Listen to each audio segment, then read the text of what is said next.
Stepson refuses to find a job and gets evicted but demands I take him in rent-free, so I buy him ticket to his dad's place. BC, he's no longer my problem.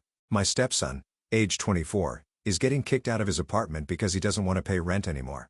His roommate found another tenant and asked him to leave. He asked if he could move in with me and his mom, and I said no. Some background. He's a 24-year-old college graduate who works part-time when he decides to work. I helped pay for his expenses while he attended college, and I feel like with him being 24, it's time to man up and at least attempt to provide for yourself. Me not allowing him to live in my home means he would have to move from Miami to Illinois to live with his dad. He insists that he doesn't want to move, but he also refuses to get a job. Me and his mother tried to explain that you have to work in order to get what you want. We sent him job postings, and I wrote his resume. I even added a little fluff to the resume to help him get interviews. He would get interviews, in some cases making it to testing, but would forget to take his test. So, needless to say, I'm done trying.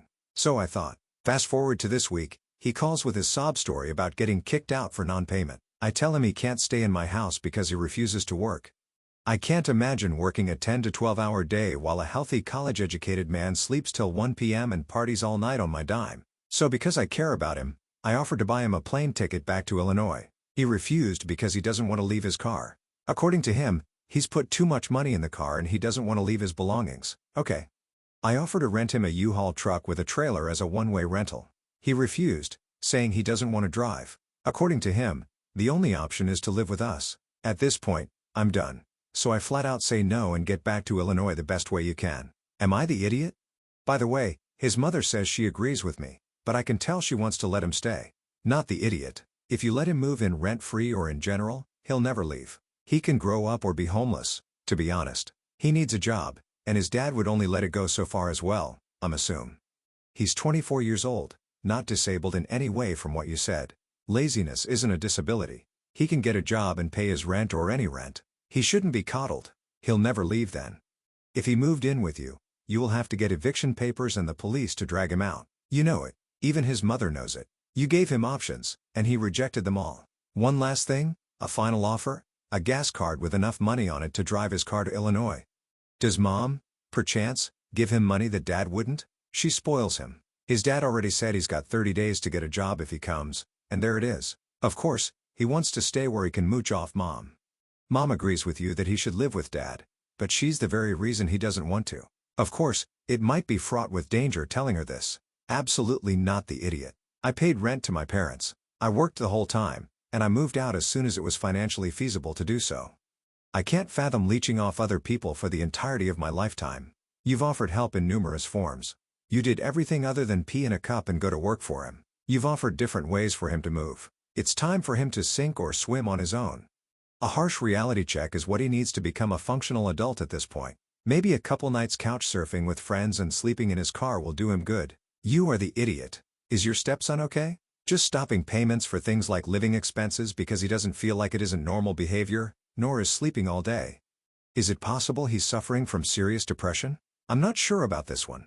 If he's actually looking for a job, just can't get one because of testing in the economy, then you're the idiot. If he's actually as lazy as you described him, then he's the idiot too. You're clearly just trying to get rid of him. I, 40 female, am currently not working due to an extremely mismanaged labor a little over a year ago that left me unable to stand for extended periods, and I had difficulty walking. As a result, I've been at home a lot more than I usually am. I usually lecture at a local university. My partner and I own a 5-acre section on the outskirts of a town. There are 2 buildings on the property, our 2-bedroom home and an 8-bedroom former B&B that we run as a very cheap rental, more because the rental market here sucks and we wanted to help out than because we need the money. The house is usually mostly rented by young adults who have been placed here by a local council agency that supports young who have mental or physical disabilities or mental health issues. This started a few years back because my partner, a semi-retired professor, researcher, doctor, offered to set up a free counseling program for these kids. They found out about the house, and it went from there. Depending on the size of the room, each room rents for $30 to $60 per week, including bills, which makes it significantly cheaper than most rentals in the area, about a third or half the usual rent. During lockdown last year, I was struggling to keep the house and garden maintained as well as look after the baby and recover. A couple of the kids here noticed and offered to help out until I was better, and we came to an agreement where essentially they would do the housework and gardening in exchange for free meals that I'd make for them. I quickly realized that they didn't actually know how to do these things after our laundry got flooded twice, etc. So this ended up getting turned into a Life Skills 101 class, essentially, where I taught them how to repair clothes, get stains out, clean, etc. And over time, also ended up including guidance on how to set interviews, how to write a CV, how to find a job, play an instrument, cook a variety of meals, etc. I enjoyed it because it made me feel like I wasn't just sitting around doing nothing, and they enjoyed not having to buy their own food. Most of the kids in the house got involved over time. Over Christmas, a couple of them moved out as they'd found jobs and wanted to live closer to them. One of the new kids that moved in was a girl with Down syndrome. She was very passionate about my garden, so I taught her about all the different types of plant and how to look after them and helped her get a part-time job at a local plant nursery.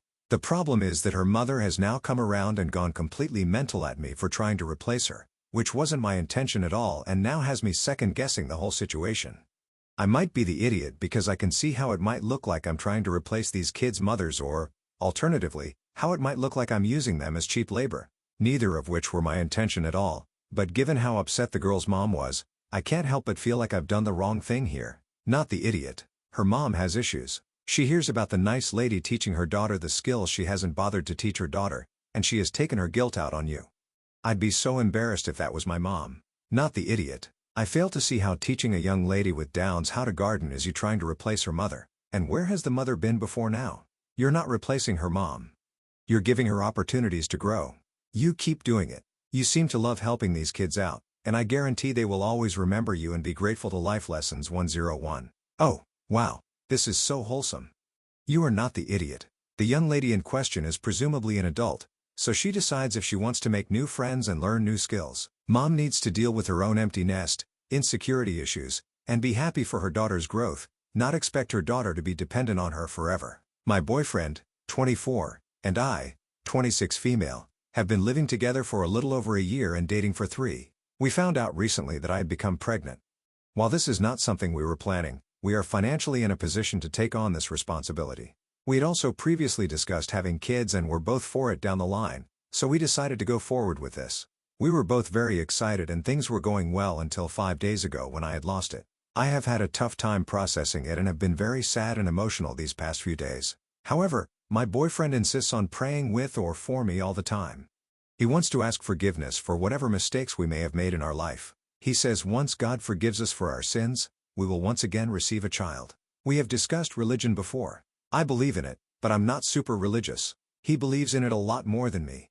I understand he's hurting, but I am processing my own grief. I do not want to sit in the prayer room all day and ask for forgiveness and certainly not for another child right now. It's all a bit much for me. I've tried communicating this to him, but he keeps praying and asks me to join him all the time. He has been doing it again since breakfast this morning. It has all built up a lot of anger, and I finally lost it and told him to leave the apartment about half an hour ago. I had been crying since then until his parents called me and told me I'm being insensitive, harsh, and not caring for his feelings and needs. I understand that I shouldn't have yelled or told him to leave, but it was getting overwhelming and a continuous reminder to me of what I had lost. Was I really the idiot here? Not the idiot. It's incredibly unhealthy to view a loss as a punishment from God and to have him constantly in your face talking about your sins when you're trying to grieve and process your loss. I can't even imagine. I'm so sorry, and I hope you know that sins had nothing to do with it. You are not wrong here. The main idea of the whole thing is always God is not an idiot. He didn't give you a pregnancy loss. You did nothing wrong, and you do not need to ask for forgiveness. Your boyfriend is the insensitive one here. I'm so sorry you're having to go through this, and he isn't supportive of you. Not the idiot. The idea that anything that either of you did cause pregnancy to end is wrong and very damaging. Your boyfriend is grieving. He had obviously become much attached to the idea of being a dad and now wants it more than anything. He's also not thinking clearly and may need grief counseling. He needs to respect that you are processing this in your own way. You need to be allowed to do that and so does he, but neither of you has the right to impose their coping mechanisms on the other. Also, don't allow him to pressure you into getting pregnant again if you're not ready. This is a decision for both of you to make rationally, and he's not rational right now. My wife gained some weight over the past year and was already overweight, so she wanted to make change. She's also pretty short, so the amount of calories she needs to eat is a lot lower than me. I'm 6'4" and an average weight for my height. She started using the 1200 is plenty sub to get ideas for food, and so she's constantly getting excited about low-calorie substitutions for things, stuff like cauliflower instead of rice, spaghetti squash, halo top, etc. She's a good cook anyway. But because of the way she measures and portions things out, I end up still hungry and going through lots of snacks where I'd rather just have a filling meal. One of the things she makes is burritos with these extreme wellness wraps that are 50 calories, cauliflower, beans, homemade salsa, and whatever else we have around. They taste good but aren't satisfying for me at all and make me toot a lot. I finally sat her down and told her that I'm totally excited she's getting in control of her diet and that she's doing great. I've noticed a huge change in her overall, but that I need more calories and more satisfying meals. I asked if she would mind throwing some rice in the Instant Pot when she does stuff with cauliflower, or said I'd do it and she could just warm it up for me with the cauliflower. I gave a lot of suggestions that I can make my rice and stuff ahead of time, and she told me that it would be too much strain on the budget and would be too much temptation for her to have around. She got mad and accused me of trying to sabotage her. I argued back saying that there's nothing to sabotage. I want her to lose weight as well, so I would be shooting myself in the tootsies if I did that. We kept going back and forth, and finally, she just threw up her hands and said, "Whatever. Fine. Be an idiot and eat all that in front of me." She went and vented about it on her Twitter, and all her friends were telling her I was a bucket crab. I don't really get it. I'm trying to push food on her. I just want to feel satisfied and have her lose weight. Am I the idiot? I don't think you're being an idiot here, but you're probably gonna have to start making your own food to avoid fighting with your hangry wife. She prefers to be the one to cook for us. Budget, act of love, etc. I do other stuff she doesn't like doing. Vacuum, garbage, laundry, etc. Not the idiot. A bucket crab is when you have a bucket full of crabs. None escapes because as soon as one tries, the others pull them back down again. What your wife is doing may be healthy for her, but it's unhealthy for you. You're not getting the nutrition you need to maintain your energy. Since she's not being reasonable, you need to take matters into your own hands. Either start eating more filling foods before you get home from work, or you start cooking your own meals. It's obvious to me that OP is the one who needs to escape from the bucket. Does anyone else think it's weird that she jumped onto Twitter to call him these things to all her friends? I'd be really hurt if someone I love started talking crap about me online because we got in an argument. It sounds like she's having a hard time acting like an adult. Going to agree with what others have said here and recommend couples counseling. Rice and potatoes are among the cheapest foods available. So, no, they will not strain the budget. It sounds to me, and I'm not a therapist, this is just based on experience, that your wife may have some control issues surrounding food. Could do with some exploration in therapy. When I, male 19, was a little kid, my father passed away in a helicopter accident. It was the lowest point in my life. I was completely alone for the first time as my father did almost everything for me.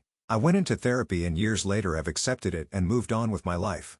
My mother had always wanted another child, but my father objected to it. This I am sure of, as she would always come and ask me if I wanted a brother or sister. However, my mother was no longer able to give birth because she had ovarian cancer soon after I was born. My father was completely against adopting, mainly because he was happy with his family right now. When my father died, my mother grieved for a bit but moved on much faster than I did. When I was a bit older, my mother began to foster a girl, Trisha. Trisha is 2 years younger than me, but the thing was my father was the sole breadwinner, and then I found out he left everything to me. He had done this behind my mother's back and made my grandfather hold on to the assets till I was 18. My mother was upset and tried to go to the courts and make herself the benefactor. This ticked me off, and now I was certain my father did the right thing. I never got along with Trisha. She kept on insulting my father, and my mother condoned this behavior. Honestly, my mother always wanted a daughter, and with Trisha, she got that. We barely spent any time together, and when I graduated from high school, I didn't invite her to the graduation ceremony. Anyway, my grandfather recently passed and left everything to me. To my name, I have 3 properties and a lot of money, low 8 figures. Most of it came from my grandfather, but a good chunk came from my father. I really appreciate what they've done for me. I used my grandfather's life insurance policy to help me pay for my college. Trisha came to me crying how she felt bad that her family gave her nothing. I was pretty mad because she never met my dad or grandfather and wants to pull the family card. I told her they weren't her family. My mother called me a few days later and asked if I could give some money to Trisha so she can pay for college and maybe buy a house. She wants $1 million. I told her not to contact me ever again and told her my family was blood. She called me an idiot before I cut the call. I do feel bad because Trisha did have a tough life, but I cannot give her money because she asked for it and the blood comment was out of line. Not the idiot. She is trying to con you into giving her money. The family is blood statement is incorrect, but you're right to say she's not family. She has never done anything to make you feel like family, and after crap talking your dad and never meeting your grandfather, she wants their money. Tell her to take out loans and work like everyone else. Not the idiot. This is your inheritance, and your foster sister has absolutely no rights to it. The million for the house is just completely ridiculous. If you want to be a saint, you could help her out with college tuition after she applies for financial aid if she's eligible, and scholarships, of course. You have every right to be upset, as they do sound like idiots in this situation. You're all idiots here. Only thing I really have enough info to say, your dad seems like the biggest idiot. He changed his will behind his wife's back so that in the event of his death, his family that he was so happy with would be left with nothing. Sure, you get it when you're 18, but your mom has to take care of child tomorrow and for the next 8 years after that. And she tries to move on by following her dreams of expanding her family, which, tragic as your dad's death is, he was the only reason she wasn't following. It sucks Trisha turned out to be mean or whatever, but a blood sibling could be like that just as easily. You are an idiot as well for the whole "my family is blood" thing.